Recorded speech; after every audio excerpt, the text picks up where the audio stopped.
Hello, আসসালামু আলাইকুম রহমতুল্লাহি ওবারাকাতু। আমি ডক্টর ইউনুস বলতেছিলাম। কে বলতেছেন? হ্যালো।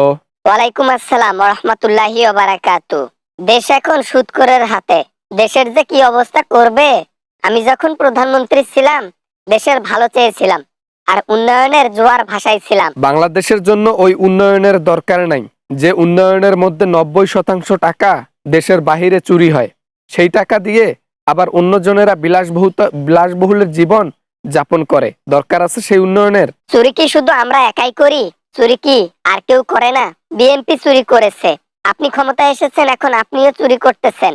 আপনি এটা ভুলে যাচ্ছেন, হাসিনা যা করেছে তা কোনো সরকার করতে পারবে না। কাকে বলছেন চুরির কথা? আপনি যে চুরিগুলো করেছেন, দেনা পাওনা করে অন্য দেশের কাছে, সেই দেনা শোধ করতে করতে আমার জীবন শেষ। আর রইল চুরির কথা, চুরি করলে আপনি সবচেয়ে বড় চুন্নি। যে দেশের মধ্যে সামান্য একটা কাজের মধ্যে 300 কোটি টাকা বাজেট করে সেই সরকার পালানোর পর আমরা সেটা 1 কোটিতে করে ফেলি। এই হচ্ছে আপনার আর আমাদের মধ্যে তফাৎ। হ্যাঁ আমি চুন্নি, হ্যাঁ আমি চুরি করেছি। চুরি করে হলেও তো দেশের মধ্যে বড় বড় উন্নয়নগুলো করেছি, যে উন্নয়নগুলো আজ পর্যন্ত কোন সরকার উদ্যোগই নিতে পারে নাই, সেটা আমি বাস্তবে গঠন করে দেখাইছি। বাংলাদেশের মধ্যে মানুষ না খেয়ে মরতেছে, উনি আছে উন্নয়ন নিয়ে। সে উন্নয়ন আমাদের কোনো দরকার নাই। যে উন্নয়নের মধ্যে 90% টাকা চুরি হয় এবং 10% টাকা উন্নয়নের কাজে লাগে, সে উন্নয়নের দরকার নাই। সারা জীবন আমাদেরকে ঋণে ভুগতে হয়। আমি টুপ করে বাংলাদেশে ঢুকে পড়ব। ডক্টর ইউনূস, তোমাকে দেখার কথা আছে। সর্বোচ্চ পাওয়ার নিয়ে আমি বাংলাদেশে ঢুকবো এবং আগের মতো রাষ্ট্র গঠন করে বাংলাদেশ শাসন করব একাই। তোমাকে ডেডিকেটেড করে 2 লাইন কথা বলি। যে কথাটা আমার এক সমন্বয়ক বলেছে, আমি সেই কথাটা এখন বলতেছি সুর দিয়ে। দেখা না দিলে বন্ধু কথা কইও না।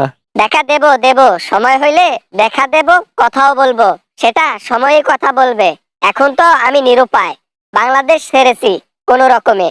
এবার যেটা ফিরে যাব না, যেটা পাওয়ার নিয়ে বুঝবা। আরে মহিলা, তোমাকে কেউ কি বাধা করছে যে তুমি বাংলাদেশে ঢুকিও না? বাংলাদেশে এনি টাইম ঢুকতে পারো। ইভেন জনগণ চাচ্ছে তুমি বাংলাদেশে ঢুকো, তাই তোমার জন্য বাংলাদেশের দরজা খোলা আছে। বেঈমান মানুষ। যে দেশের মানুষের জন্য এত কিছু করলাম, সেই দেশের মানুষই আমার পিছনে লাঠি দিয়ে বের করে দিল। যে দেশের মানুষের ভালোর জন্য এত কিছু করলাম, আজকে সেই ভালোগুলো মূল্যহীন। আপনাকে বোঝানোর জন্য একটা কথা বলি, ক্ষমতার বাহাদুরি কম করে করেন। চুরি করে যদি কুরবানি দেন, সেই কুরবানি কি কবুল হবে? তাই উন্নয়নের পিছনে যদি বড় বড় চুরি করেন, তাহলে কি লোকেরা মেনে নেবে? তাই সে ভালোর কোনো গুণ নেই, সে ভালোর কোনো গুণ নেই, ও গুণের কোনো দরকার নেই জনগণের। যে দেশের মধ্যে মানুষ ইলিশ মাছ খাইতে পারে না, যে দেশের মানুষ তরি তরকারি কিনতে পারে না, সে দেশে উন্নয়ন করো তুমি বড় বড়, আর চুরিও করো বড় বড়। হ্যাঁ আমি চুরি করি বড় বড়, তাতে কি হয়েছে? কেউ কিছু করতে পারছে? হ্যাঁ, আমি চুরি করেছি, উন্নয়ন করেছি, আমার মন যা চাইছে তাই করেছি। দেশের মধ্যে যুদ্ধ করেছি একাই, সবকিছুর জন্য আমি দেই তো। তো কি, আমি প্রধান উপদেষ্টা ডক্টর ইউনুস আছি জন্য তুমি বিদেশে ঘুরতে পারতেছ।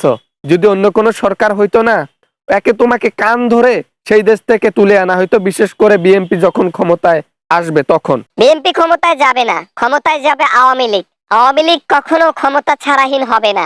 আমি দেশের মধ্যে ফিরবো এবং নির্বাচন করব ইনশাল্লাহ। যাক, আলহামদুলিল্লাহ। তাহলে বিচার বৈঠক আমি বেঁচে থাকতেই হয়ে যাবে, সমস্যা নাই। বাংলাদেশের মধ্যে যতগুলো মায়ের বুক তুমি খালি করছো, তার চাইতে বেশি কষ্টকর শাস্তি তোমার উপর দিয়ে বয়ে যাবে ইনশাল্লাহ, কথা দিচ্ছি। দেশের মাটিতে তুমি যদি আসো, তাহলে তোমার কষ্ট এমন হবে, তোমার শাস্তি এমন হবে যে পৃথিবীর লোক শুধু চাইয়া চাইয়া দেখবে।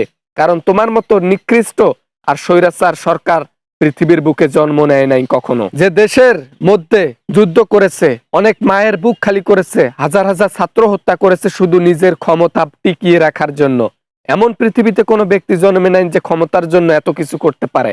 আর কথা বলবো না।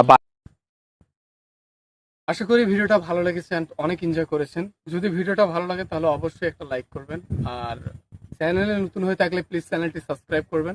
দেখা হবে পরবর্তী কোনো অ্যামেজিং ভিডিওতে আপনাদের সাথে। সবাই ভালো থাকবেন, সবাই সুস্থ থাকবেন। খোদা হাফেজ, টাটা।